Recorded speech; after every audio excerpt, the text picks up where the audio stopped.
isompaan osaan ja kapeampi päästä taas menee ruutikammioon. Eli siellä putken päässä on semmoinen kapeampi kammio, joka on nimenomaan näille bombardeille tyypillinen ominaisuus. Ja sinne rämmärin kapeamman pään ympärille, joka on täsmälleen sen ruutikammion kokoinen, niin sinne nyt rupeaa tykkimies tekemään panosta. Se olisi historiallisesti tehty esimerkiksi pellavakankaasta tai silkkikankaasta ompeluppussista. Me käytetään turvallisuussyistä foliota ja on se myös jossain määrin helpompaa pakko tunnustaa, mutta ennen kaikkea sillä saa tehtyä semmoisen panoksen, joka ei ainakaan mene vahingossa matkan varrella rikki.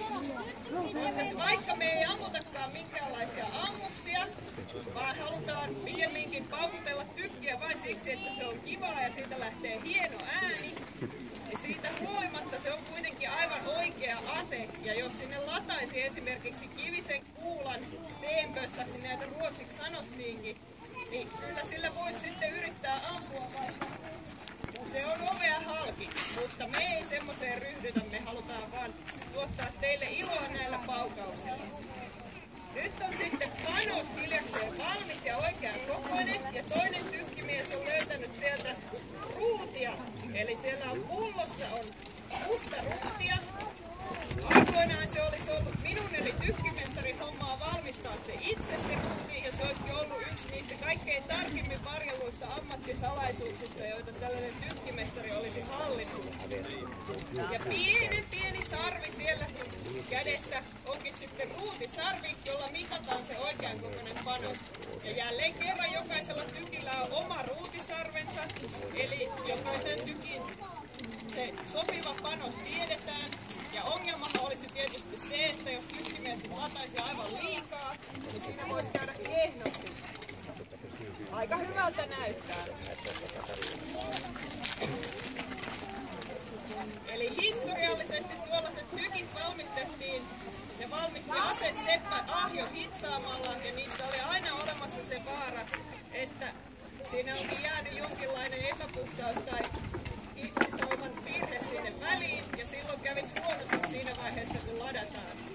Mutta nyt ei toivottavasti sitä pelkoa ole. Tämä tykki on nyt kaikkien Suomen lain vaatimusten mukainen tämä meidän versio. Ja nyt löytyy sieltä kauha, eli tuollainen lusikka, joka sinne kammioon sitten työntää tuon panoksen. Ja lusikka onkin valmistettu kuparista ihan vaan siitä syystä, että ei vaan tule nyt kipinää liian varhaisessa vaiheessa tätä lataamista. Eli tykkimies laittaa sen paikoilleen ja sitten vielä varmistaa, että se menee sinne ruutikammioon. Ja sen jälkeen ottaa uudestaan rämmerin käteensä ja ottaa siitä otteen, jossa peukalot eivät ole toisella puolella, vaan kaikki sormet ovat samalla puolella. Jos nyt kävisi niin, että tykki vahingossa laukeaisikin etuajassa, niin ei lähti sitten peukalot mukana, kun tuo rämmeri ventäisi sormista. Laita kunnolla sinne perälle, ettei käy tuo huono laukaus.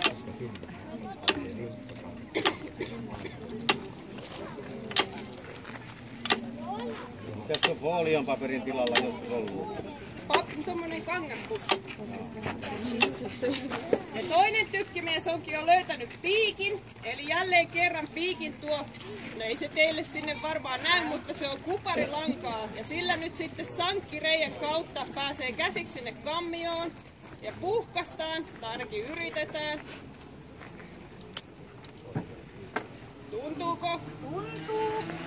Eli tässä vaiheessa on erittäin tärkeää huomata, että tuntuuhan se panos varmasti siellä, koska seuraavaksi sinne ruvetaan kaatamaan sankkiruutia, eli sitä millä se lataus sitten saadaan syttymään. Ja nyt jos siellä olisikin tyhjää tilaa siellä kammiossa, niin sitten sinne saisi kaataa vaan lisää ja lisää sitä sankkiruutia ja yhtäkkiä olisikin ylilataus käynnissä.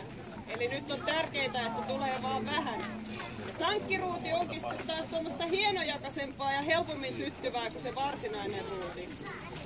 Ja nyt kuparikauhalla kaadetaan sitä sankkireikää ja laitetaan lataus nyt kaikin puolin valmiiksi. Keskiajalla oli sellainen uskomus, että Jos kuuli tällaisen tykilaukauksen, niin siinä saattoi käydä huonosti muutenkin kuin sille, joka oli putken etupuolella. Joidenkin uskomusten mukaan sellainen saattoi jäädä laaksoon kaikumaan 3 päiväksi. Ja joidenkin uskomusten mukaan siitä saattoi tulla hulluksi. Ja me emme nyt ota mitään vastuuta siitä, miten teille käy, mutta jos haluatte varmistella ainakin kuuloanne, niin laittakaa vaikka sormet korviin kohtapuoliin. So please cover your ears just in case we make a big noise. So it will be big. Eli tämä on lunttukeppi ja nyt lunttu palaa varsin hyvin. Hyvin hehkuu.